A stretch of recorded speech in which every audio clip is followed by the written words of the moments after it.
This is our radioactive KV-1 heavy tank, and I'm going against my better judgment to get inside and give you guys a tour. Now, just to clear things up, yes, this tank does have a genuine radioactive hazard inside it, but luckily, it's concentrated towards the driver's footwell, so I'll be making sure to stay away from it, and on top of that, the amount of time I was allowed inside to film this was strictly limited to avoid too much exposure. The KV-1 is a Soviet heavy tank which saw service with the Red Army from 1939 to 1945. Both the T-34-76 and the KV-1 use a 76mm gun. They also both use the same V12 diesel engine, although the one in the KV-1 is tweaked for a little bit more horsepower. This meant the only real advantage this tank had over the T-34 was armor. This KV-1 has some pretty interesting history. There are several reports which support the idea that this tank might have been specifically built to be sent to the British for evaluation. It was sent to the British School of Tank Technology in 1943 for trials and examination, and we even have the original receipts that the tank came with. The KV-1 has a crew of 5. At the front, it's got a driver and a bow machine gunner who primarily acts as a radio operator.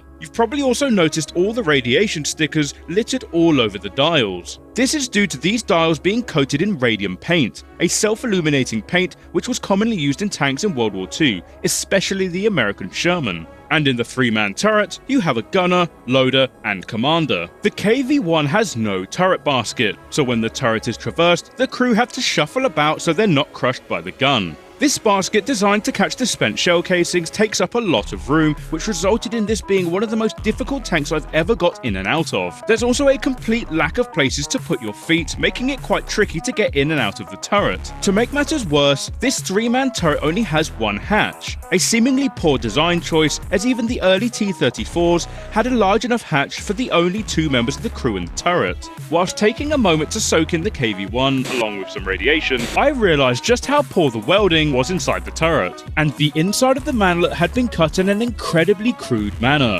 something that is not surprising in a World War II Soviet tank. This was by far one of the most interesting tanks I've ever been inside, and it was great to be able to get up close and see just what makes these old Soviet tanks so rudimentary. Here's hoping in the future we can get it out of our Vehicle Conservation Center and back into the main museum so it can be fully appreciated. Assuming the successor state of the Soviet Union doesn't ask for it back to try putting it back in service. Let us know what tank you'd like to see inside next.